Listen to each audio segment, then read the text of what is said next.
Defense Secretary Casper Weinberger canceled plans to go to Bohemian Grove in California this weekend because of the possibility of more flare-ups in the Lebanon crisis. But even without the Defense Secretary, the Bohemian Grove will not close down for lack of power. And what is the Bohemian Grove? Well, it's a kind of summer camp for the powerful, an all-male gathering in great secrecy. More from Dennis Murphy. George Shultz, Henry Kissinger, and West German Chancellor Schmidt arrived by car. The chairman of General Motors and U.S. Steel came in by private jet. If you would look at the guest list over a period of 5 years, I don't think there would be anybody of any importance in America who was missing from that list. Cabinet officers and captains of industry are going to summer camp at Bohemian Grove, an all-male retreat secluded in the Redwood Forest 2 hours north of San Francisco. Outsiders are not invited.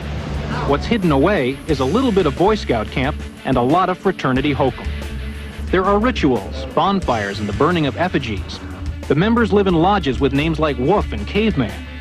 Gerald Ford, Henry Kissinger, William French Smith, and George Shultz are bunkmates at Mandalay Camp.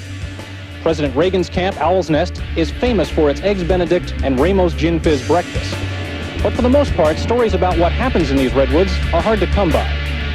A campground statue reminds Bohemians to keep their mouths shut about the Grove. I've heard a lot of good music there. I've met a lot of interesting people, and I look forward to listening to music again. But there are employees who tell tales out of school. You know, I mean, half of these guys, you know, from what I can tell, you know, stay loaded or stay bombed, you know, the entire time that they're there. I mean, they stagger into breakfast and stagger out from dinner. But at the same time, you know, they're talking business. And sometimes those business talks send ripples far beyond the Grove. Sociology professor William Domhoff. Reagan and Nixon talked at length in 1967 in the Grove to decide who would go first in the Republican primary. While decision makers are cementing friendships, protesters outside the gate are keeping a vigil. To them, the Bohemian Grove is an all-white, all-male, undemocratic policy-making arm of the government. They want the Bohemians to go home. But summer camp won't end until next week. Dennis Murphy, NBC News, Monte Rio, California.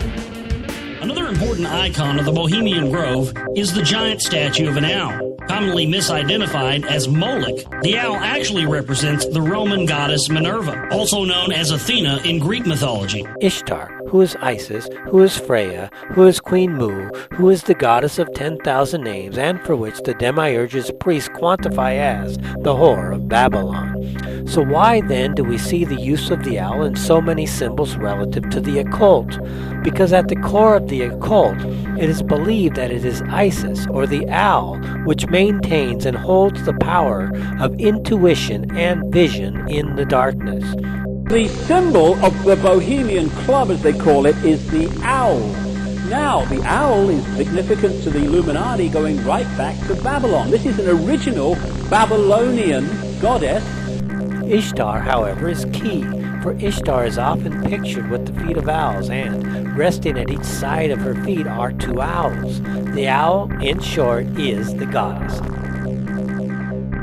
Minerva was considered to be the virgin goddess of warriors, poetry, medicine, wisdom, commerce, weaving, crafts, and the inventor of music. She is also known as the protector of cities and civilizations. What the current elite are really showing you is, hey, we're trying to destroy the matriarchal or the goddess Isis.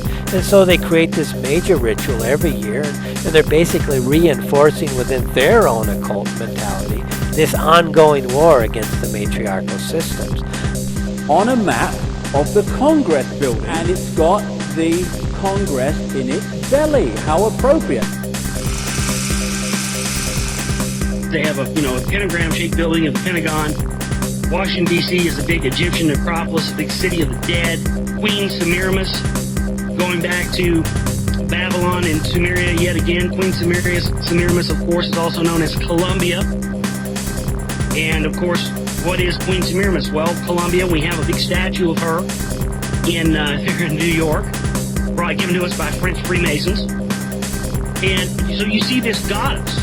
Whenever you see the goddess, Columbia Pictures, what is Columbia Pictures? As the big Statue of Liberty looking thing at the beginning of it, right? That's the same thing. So when you hear people say, well, the New World Order cronies are Luciferians and they're Satan worshipers, really what it means is that they're practitioners of ancient knowledge that was later turned around and said, don't pay attention to that, it's evil, it's the devil. But really, it was the genesis point for the hidden information and the secret knowledge that has been compartmentalized and really kept only in the realm and scope of groups like the Freemasons. And when you understand that Lucifer is the son of the morning star, or the morning star itself, then the creations of the members of the mystery school begin to make much more sense.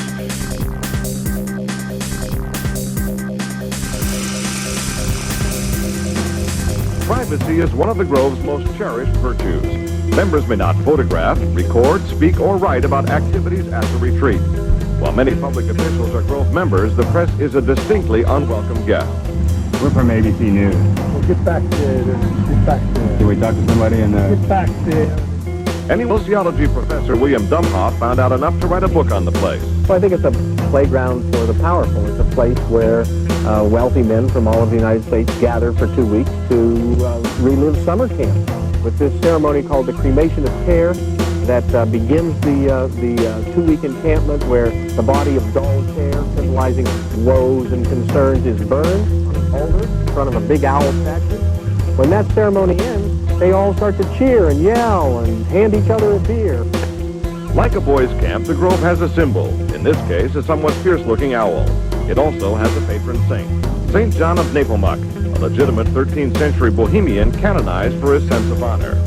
What the Grove does not have is any women, not even as employees. Despite its camp-like atmosphere, the Grove does host some serious business. To the degree that there's anything important happens at the Bohemian Grove, it's political.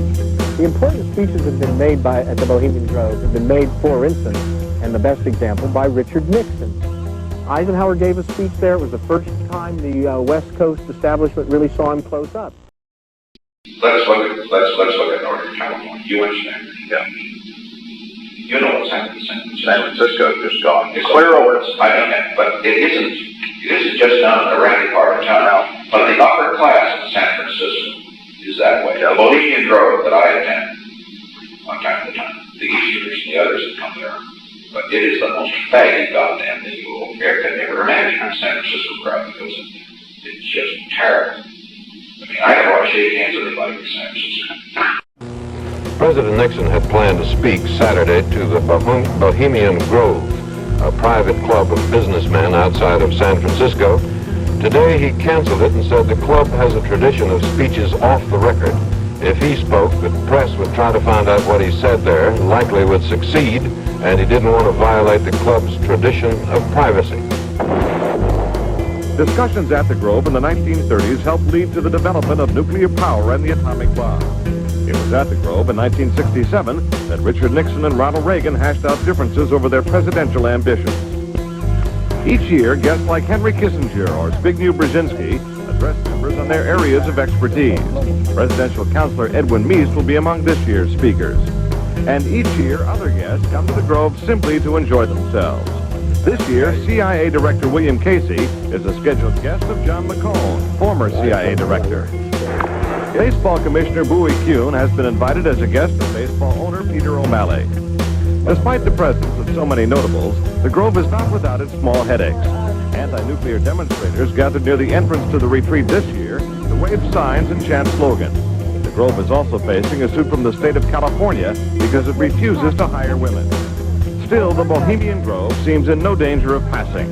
Herbert Hoover called it the world's greatest men's party, and there is a list of powerful people waiting to get in on it.